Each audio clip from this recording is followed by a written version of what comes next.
বলতেও কি পরিমাণ লজ্জার কথা।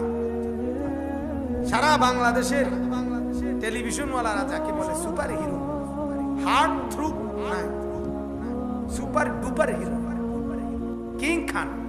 কিং খান উনি কিং খান না, শুধু খানের মধ্যে কিং, মানে ফেরাউন যেরকম বলছিল, ফেরাউন বলছিল আমি তোমাকে খোদা না, আমি কিং খোদা, আমি কি king of the god, king খোদা, আমি রব্বুকুমুল আলা, আমি সবচেয়ে বড় খোদা। সিনেমার এই নায়ক তাকে উপাধি দিছে কিং খান, মানে খানদের মধ্যে সে কি রাজা, সেরা। আর সেই জানোয়ারে, এত বড় নিকৃষ্ট জানোয়ার কোন কুকুর যা জীবনে করে নাই, শুকর যা করে নাই, তার চাইতে নিকৃষ্ট জানোয়ারে দুইবার অবৈধ নারীর সাথে সম্পর্ক, দুইবারই বাচ্চা হইছে, দুইবারই পর্দার সামনে মানুষের সামনে ব্যাটকাইতে আছে। আরে বেহায়া বুঝি মানুষের, বেহায়া এমনি এরকম কেমনে বেহায়া? আমি তো শুই না অবাক, আরে কই কি?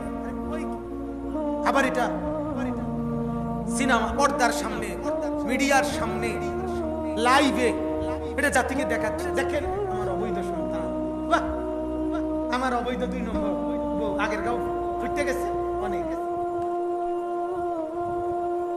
আমার একজনে দেখাইছিল মোবাইল, মজার কথা বললো, এর পরে যে কমেন্টস ভিডিও দেখাইছে আমার কৌতুক পদ্ধতি, দেখেন কি লিখছে, সবাই লিখছে এক চেটিয়া, এরপরে কে, দুইটা তো গেল, তুই অসভ্য, এরপরে কে?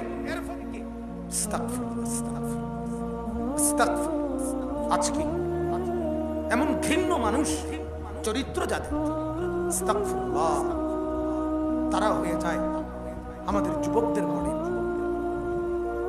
আর আমার নবী সাল্লাল্লাহু আলাইহি ওয়াসাল্লামের সুন্নাত, যেটা আল্লাহ তাআলা বলে তিনি রাসূল, আমি তাকে পাঠিয়েছি, তিনি হয়ে যায় আমাদের কাছে অপরিচিত, অপছন্দ।